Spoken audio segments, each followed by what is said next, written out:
Hallo zusammen! Das Leben ist ein großartiges Geschenk von unserem Gott im Himmel. Unterwegs auf dem Lebensweg geht es manchmal steil bergauf und dann wieder so steil runter. Ja, es gibt Momente und Tage, da bin ich so richtig im Saft, ich fühle mich kraftvoll und in anderen Tagen schlapp und müde und ich weiß nicht warum. In den folgenden 8 Sendungen von Unterwegs mit Gott möchte ich dir zeigen, dass es lohnend wert ist, mit Gott unterwegs zu sein.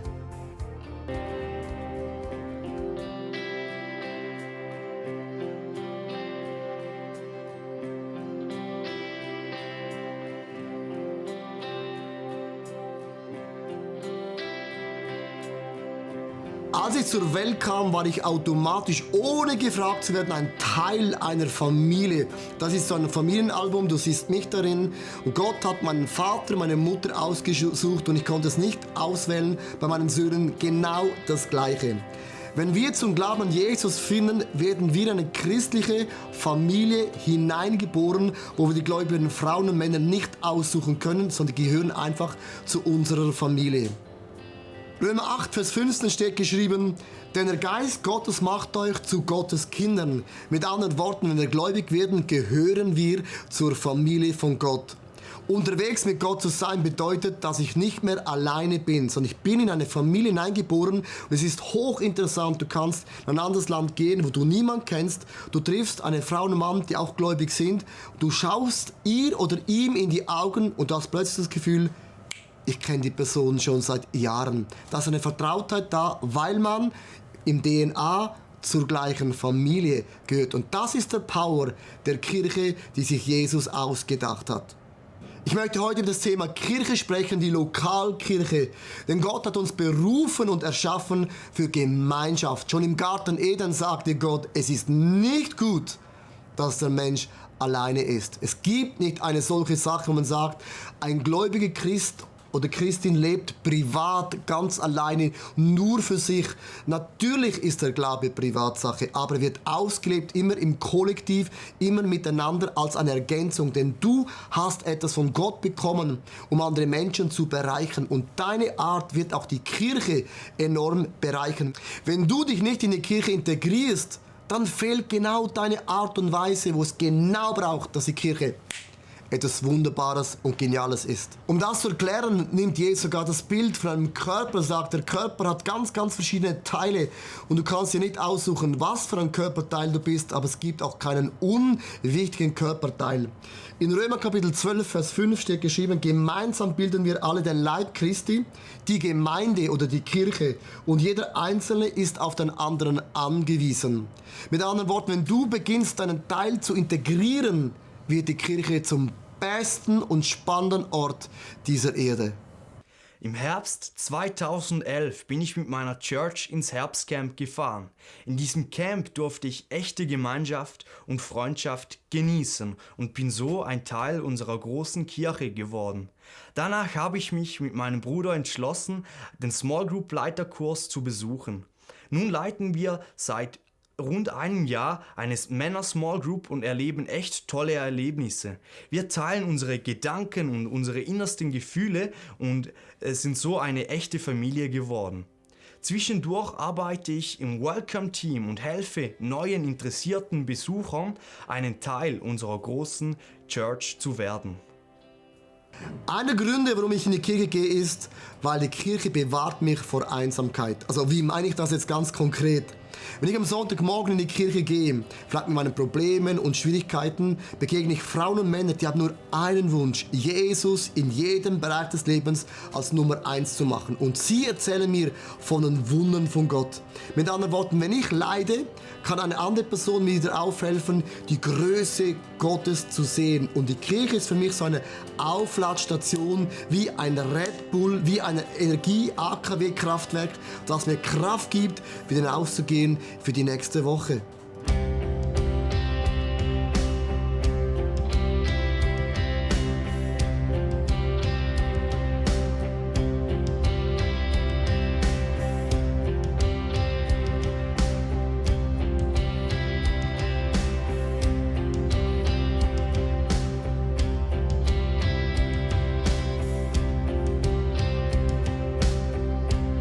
Ein Ein anderer Grund ist, die Kirchenfamilie lässt mich geistlich wachsen.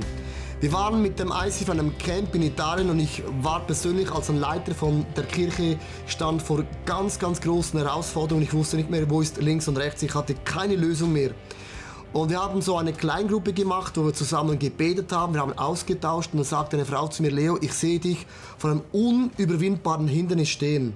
Und dann habe ich gesagt, ja, das ist genau meine Situation. Und dann sagt die Frau: weißt du, was ist die Lösung? Habe ich gesagt, ja, bitte, sag's mir. Dann sagt sie ganz einfach: nicht Jesus wird das Hindernis wegschieben, sondern du kannst mit deiner Hand es umkippen und es wird umfallen. Mit anderen Worten, du hast den Schlüssel selber in deiner Hand.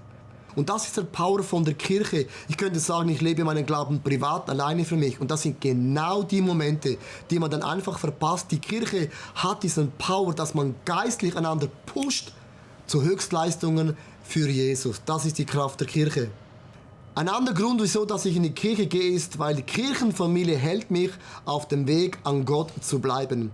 In Jakobus steht geschrieben: einer von euch vom Wege abkommt, dann unternimmt alles, um ihn auf den Weg zurückzubringen. Ein Mann kam zu mir und sagte: Leo, ich habe meinen Job verloren, meine Ehe ist zerbrochen, ich habe alles in meinem Leben verloren, mein Leben ist wie ein Kartenhaus zusammengebrochen. Wie kann ich noch an Gott glauben und was bringt mir dann noch die Gemeinschaft der Kirche und auch noch die Kleingruppe? Und ich habe ihm gesagt, das sind genau die Momente, wo wir für dich da sind. Wir tragen dich durch, wir beten für dich, wenn du uns brauchst, für gemeinsame Zeiten, für den Ausgang, was auch immer. Wir helfen dir in deinem Leben. Ich habe diesem Mann alle 2 Tage ein SMS geschickt. Das ist heute sehr einfach, das zu machen. Und das hat ihm die Kraft gegeben, bis heute an Gott, an Jesus, an der Kirche festzuhalten. Das sind die Momente, wo du merkst, das ist der Power einer Gemeinschaft. Du kannst alleine privat durch die Probleme durchgehen und sagen: da ist eine Familie da, die kümmert sich für mich in den Momenten, wo ich sie am allermeisten brauche. Die Kleingruppe hilft mir im geistlichen Wachstum. Ich werde herausgefordert in der Beziehung mit Gott, wenn wir über die vergangene Predigt oder andere Themen diskutieren. Das zieht mich näher an Gottes Herz. Die Kleingruppe hält mich auf den Weg mit Gott. Wir haben in der Kleingruppe einen tollen und reichen Austausch im Gebet und mit der Bibel. Wir erzählen auch alles, was wir erleben, und jede Woche höre ich, was Gott in den anderen Leben tut. Das ermutigt mich und das hält mich auf den Weg mit Gott. Die Kleingruppe hilft gegen Einsamkeit als Christ. Ich bin erst vor einigen Monaten hier in die Gegend gezogen und für mich war es ein riesiges Geschenk, dass ich diese wunderbaren Menschen kennenlernen durfte. Sie haben mich mit ihrer Leidenschaft und ihrer Begeisterung für Gott und die Kirche so richtig mitgezogen. Die Kleingruppe macht Spaß und ist fun. An unserer Kleingruppe liebe ich, dass wir so ein bunter Haufen sind. Bei den rund 350 Cappuccinos und Pfefferminztees jährlich haben wir viel Spaß zusammen und lachen, bis uns die Tränen fließen.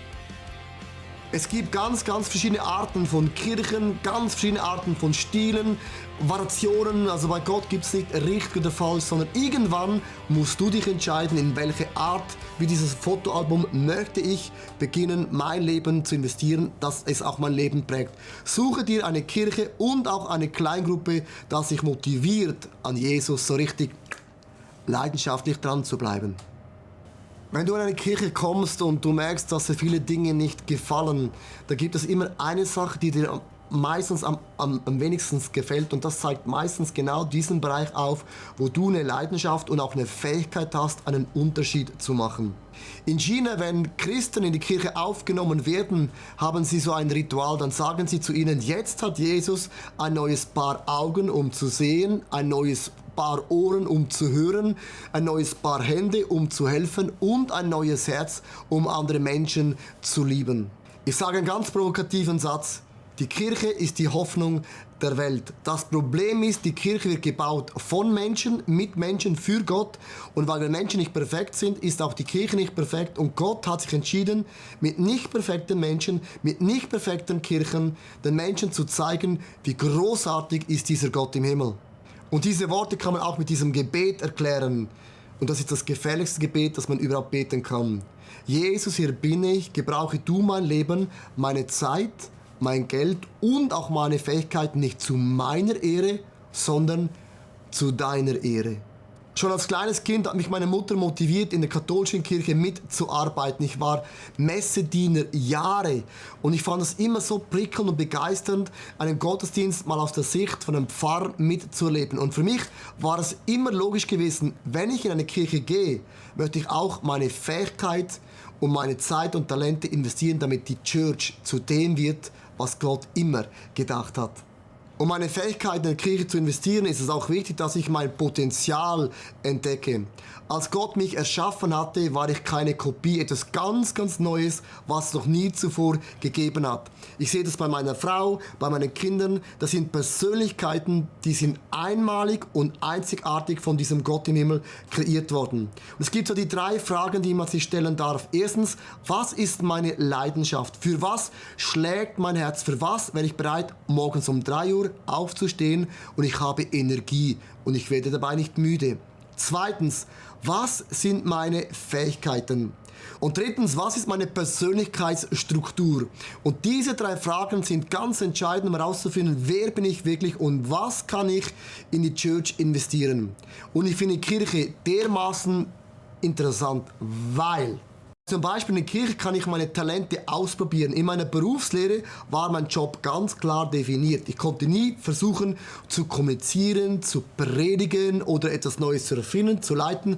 Mein Chef hat immer gesagt, du, aber sorry Leo, für das bist du nicht angestellt. Mach deinen Job, das ist dein Lohn und finito. Die Kirche hat ein Angebot von Möglichkeiten, endlos. Von Seelsorge, über Leiterschaft, über Kommunikation, Social Media, Computer, Evangelisation, Apostel.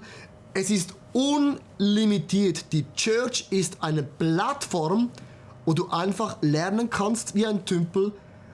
Du springst hinein und du entdeckst, wo bist du effektiv die beste Person. Und dank der Kirche habe ich herausgefunden, ich kann predigen, ich kann kommunizieren und ich habe eine Gabe von Leiterschaft. Ich bin ein Visionärleiter, der in meiner Berufslehre mein Chef niemals gefördert hätte. Die Church ist das beste Pool, um die Begabungen zu fördern. Die Begabung herauszufinden ist nur ein Teil und jetzt braucht es noch eine Dimension. Sei und werde aktiv. In 1. Petrus Kapitel 4, Vers 10 steht geschrieben, jeder soll dem anderen mit der Begabung dienen, die ihm Gott gegeben hat. Wenn ihr die vielen Gaben Gottes in dieser Weise gebraucht, verwaltet ihr sie richtig. Viele Menschen fragen, was bringt mir dann ganz konkret die Kirche? Das ist eine sehr, sehr unreife Frage. Ein reifer Christin sagt, wie kann ich mit meinen Fähigkeiten der Kirche am Reich von Gott dienen? Wenn es etwas gibt in der Kirche, was total falsch ist und ich sehe es und es nervt mich, dann bist genau du die Person, die Gott berufen hat, es zu ändern. Da waren 2 Jungs in unserer Kirche, die haben sich so genervt, dass wir keine Live-Übertragungen haben, links und rechts eine Leinwand haben, wo die Predigt alles mit Video übertragen wird. Und sie haben gesagt, Leo, in der modernen Welt, das müsst ihr unbedingt haben. Und es hat sie so genervt. Und ich habe gesagt, ihr seid genau die Leute, die Gott berufen hat, das zu ändern. Sie gingen nach Hause, haben ihre 2 Autos verkauft und haben eine Videoanlage gekauft und haben angefangen, die Gottesdienste per Video zu übertragen. Und das war schon vor 15 Jahren der Fall gewesen. Wenn ich heute zurückschaue, sage ich, die Leute waren der Grund, dass wir heute im Fernsehen sind. Und Online-Church, alles was mit Video zu tun hat, waren sie der Grundstein, weil sie gesagt haben, es nervt. Irgendjemand, wenn nicht wir es sind, muss diesen Zustand ändern. Man kann es mit diesem Satz übersetzen, eine heilige Unzufriedenheit. Als ich zum Glauben an Jesus gefunden habe, hat mich das so genervt, wie Kirche gemacht worden ist. Und ich habe mir immer überlegt, wenn ich der Papst oder wenn ich der Leiter wäre, wenn ich der Pfarrer wäre und ich hätte alle Möglichkeiten, wie würde ich die Kirche machen? Und diese Frage zeigt genau den Bereich, wo Gott mich hineinsetzen möchte. Das zu spüren ist nur eine Sache, mit dem ändert sich noch gar nichts. Es sei denn, ich stehe auf und ich beginne meine Zeit und Energie in das hinein zu investieren. Martha machte sich zu viele Sorgen und man kann es weitergehen durch die ganze Bibel von Anfang bis zum Schluss. Leute mit Zweifeln, mit Ausreden, warum Gott sie nicht gebrauchen kann. Man kann sich in all den Ausreden verstecken und es hört sich sogar rational logisch an, warum du die falsche Mann und Frau wärst. Aber in unserem Herzen gibt es eine heilige Unzufriedenheit, heilig, weil der heilige Gott es in unser Herz hineingelegt hat. Und da kann keine Frau und kein Mann davon wegspringen.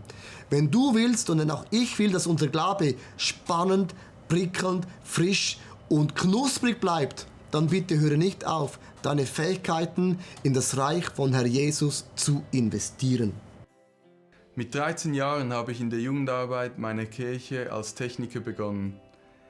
Ich habe den größten Teil meiner Jugend als Volunteer mit irgendwelchen Kabeln oder hinter dem Mischpult verbracht.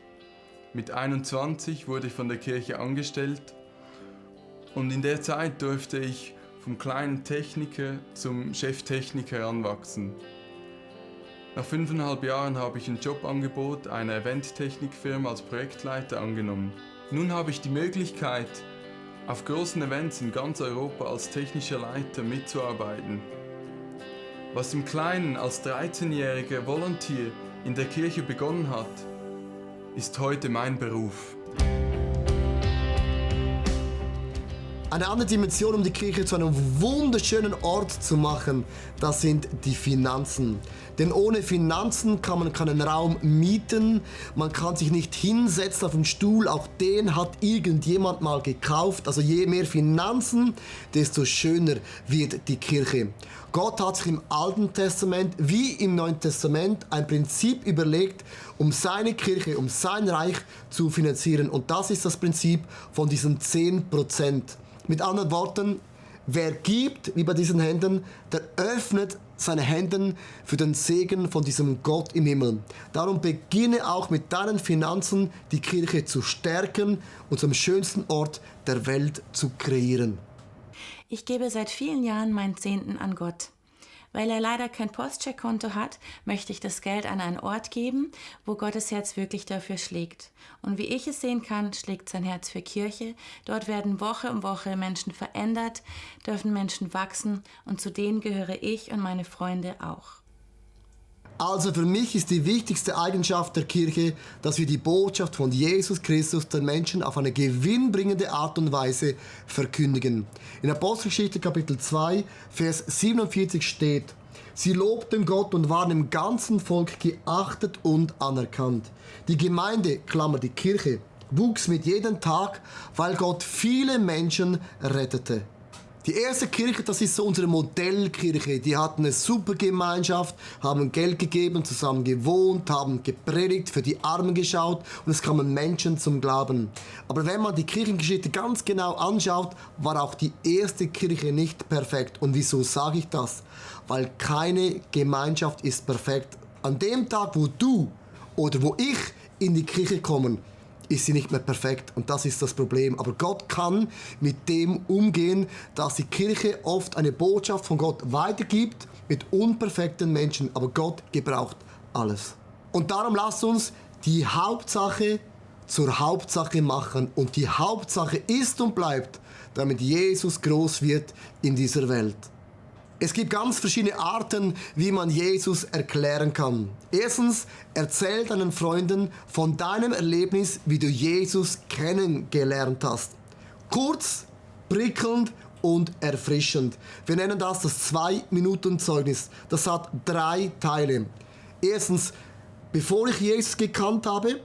Dann zweitens, wie bin ich zum Glauben an Jesus gekommen? Und drittens, was hat sich in meinem Leben verändert? Weil die meisten Leute wollen nicht eine halbe Stunde lang etwas hören. Wenn du 2 Minuten ganz kurz erklärst und dann Leute sagen, ich möchte noch mehr wissen, kannst du deine Geschichte immer noch ausführlicher erklären. Aber lerne deine Geschichte in 2 Minuten kurz, knackig und auf den Punkt für dein Leben ein. Eine andere Art und Weise, wie du Menschen das Evangelium verkünden kannst, ist ein ganz einfacher Gedanke. Sei mit Menschen zusammen, die Jesus nicht kennen. Es ist und bleibt eine Gefahr, du kommst zum Glauben und manchmal muss man sich auch ein bisschen abschotten von schlechtem Einfluss, von falschen Freunden und es hat immer die Gefahr, dass man sich abschottet in eine fromme und heilige Welt. Darum an deiner Arbeitsstelle, bei deiner Nachbarschaft, pflege Freundschaften normal easy und begeistert mit Frauen und Männern, die Jesus nicht kennen. Doch wenn dies nicht der Fall ist, können auch niemand mehr einladen oder ihnen das Evangelium erklären. Jesus war ein Freund der Sünder, so nennt es die Bibel. Er war mit Menschen immer zusammen, die Gott auch nicht gekannt haben. Eine andere Art und Weise, um das Evangelium zu erklären, ist, erklärt das Evangelium einfach und ganz simpel. Ich nenne das Gräbli. Die Bibel sagt, ich schäme mich nicht für das Evangelium. Das Gräbli ist ganz einfach. Ich möchte es ganz kurz aufzeichnen. Ich habe es schon 100 Male das Leuten erklärt. Da ist zum Beispiel Gott, der ist Liebe, der ist perfekt. Und Gott hat uns Menschen als Ebenbild erschaffen. Und jede Person ist einzigartig und einmalig. Die Bibel sagt, dass unsere Fehler, unsere Sünden, wie so ein Grabe zwischen Gott und uns Menschen uns hindert. Und Gott hat Jesus Christus, seinen eigenen Sohn, auf diese Welt geschickt. Er ist am Kreuz gestorben, auf Golgotha, um deine und meine Sünden auf sich zu nehmen. Er hat diesen Graben überwunden. Und die Bibel sagt, Jesus ist der Weg und die Wahrheit und das Leben. Niemand kommt zu Gott, es sei dann durch diesen Jesus. Und das ist das Evangelium, ganz einfach, bildhaft, gräblimäßig erklärt. Eine andere Art und Weise, wie wir das Evangelium verkünden können, ist schlicht und einfach, bete für die Menschen jeden Tag, die Jesus nicht kennen. Eine Frau kam zu mir und sagte, Leo, ich weiß nicht so richtig, wie ich das Evangelium verkünden kann. Ich kann das einfach nicht. Dann habe ich sie gefragt, kannst du beten? Sagt sie, ja logisch kann ich das. Dann habe ich gesagt, fang an zu beten für die Leute in deinem Umfeld, die Jesus nicht kennen. Dann hat sie eine Liste gemacht von Namen, von Männern, von Frauen, von der Schule, von der Umgebung und hat jeden Tag angefangen zu beten. Und plötzlich hat eine der Freunde gesagt, du sag mal, wo gehst denn du jeden Sonntag hin? Dann sagte sie ins ICF. Dann fragte sie, darf ich auch mal kommen? Und so hat sie mitgenommen. Die Frau kam zum Glauben und ist heute ein Teil unserer Kirche. Und es hat alles angefangen mit diesem Gedanken, fang an zu beten, dass Jesus ihre Herzen aufmacht. Denn in Jakobus Kapitel 5, Vers 16 sagt die Bibel, das Gebet eines Menschen, der unbeirrt glaubt, hat große Kraft. Also wenn du jeden Tag für deine Freunde betest, dieses Gebet geht nie spurlos an ihrem Leben vorbei. Nie, never, never. Vor kurzem komme ich vom Joggen nach Hause, schweißgebadet und völlig außer Atem und sehe meinen Freund und Nachbar, den Inder, auf der Straße und frage ihn so im Smalltalk-Modus, hey, how are you doing, wie geht's dir, wir kommen ins Gespräch und er schüttet mir völlig unerwartet sein Herz aus und sagt, wie deprimiert er eigentlich ist, weil er vor 2 Jahren einen Bandscheibenvorfall hatte und seine Lieblingssportart Badminton nicht mehr ausüben kann, überhaupt keinen Sport mehr machen kann. Während er mir das so erzählt, denke ich die ganze Zeit und ring mit mir, hey, bete doch für ihn. Das habe ich dann auch getan und ich treffe ihn eine Woche später in der Tiefgarage und frage ihn, hey, wie geht's in deinem Rücken? Und er sagt mir dann, hey, es ist besser, ich habe keine Schmerzen mehr. Und ich denke mir so, wow, wie cool ist denn das? Gott hat was getan. Und einmal mehr durfte ich erleben, wow, die Wunderampel bei meinen VIPs, bei meinen Freunden, die Gott noch nicht kennen, die ist irgendwie fast standardmäßig auf grün.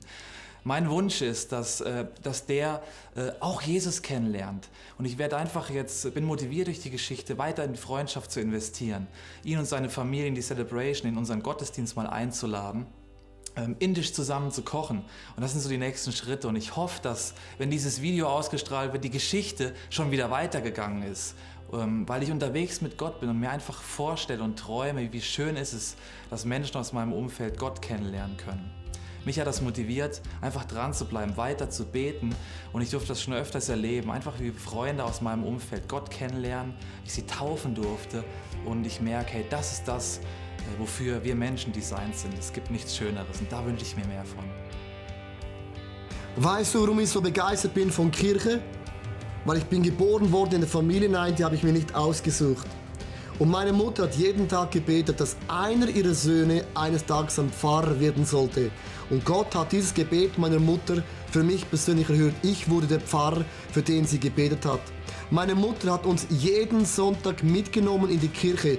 Kirche war ein Eckpfeiler in unserer Familie. Es gab keinen Sonntag, wo wir nicht in der Kirche gewesen sind. Meine Mutter hat aus der Kirche immer ein Abenteuer kreiert. Wir gingen in die Kirche, dann haben wir immer zusammen einen Ausflug gemacht. Das war wie ein ganzer Tag Fun, Church, Familie und zusammen. Und ich bin meiner Mutter dankbar, dass sie mir das Bild von Kirche mit auf den Weg gegeben hat. Ich weiß nicht, wie dein Familienalbum aussieht, wie du ganz konkret geboren worden bist, was dein Bild und deine Erfahrung von Kirche ist. Aber eines weiß ich, die Kirche braucht dich und du brauchst die Kirche. Denn die Kirche ist eines der Instrumente, durch das Gott Menschen auf dieser Welt verändern will. Dich und auch mich.